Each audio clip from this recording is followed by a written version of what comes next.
Now here we have a trading chart.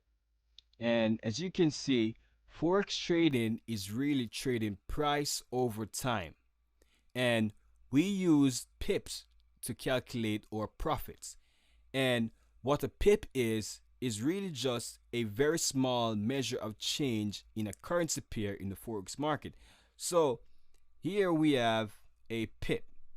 Okay, this 7 represents a pip. If the market moves from 67 to 68, then we have a 1 pip move. If the market moves from 67 to say 70, then we have a 3 pip move. So that's essentially what a pip is. And we use pips to calculate our profits in the Forex market. Now, Forex trade sizes. We have a micro lot, which is a 1,000 unit trade, which represents $0.1 per pip.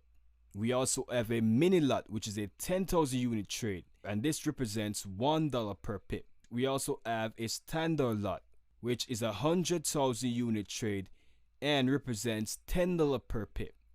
Now, trading Forex, you should never risk more than around 3% of your account.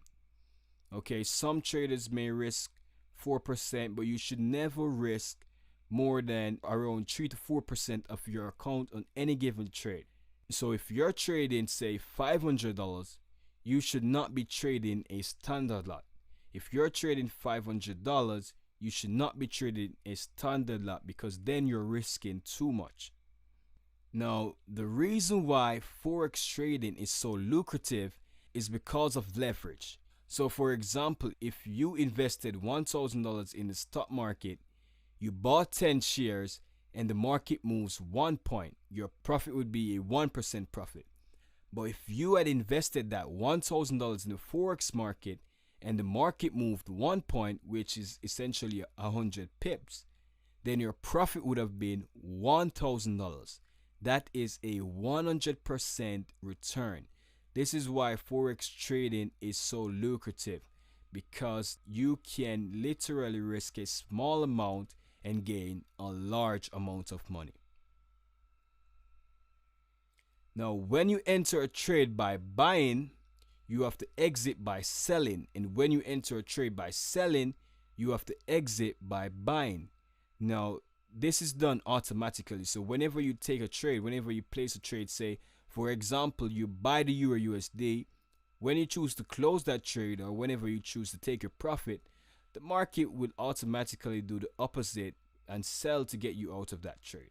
Now, when the market is moving upwards, we say it is rallying and your trade position is long or bullish.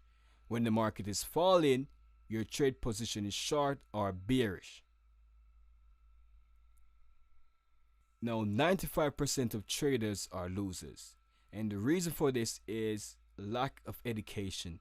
A lot of traders think they can just get up and trade the market successfully. No, you can't do that. In order to trade successfully, you have to get educated. You have to get yourself the right education, find a mentor, get a mentor to show you the ins and outs of the market, to give you the experience that he has. You have to get the right education before you start to trade. Okay, so education is key.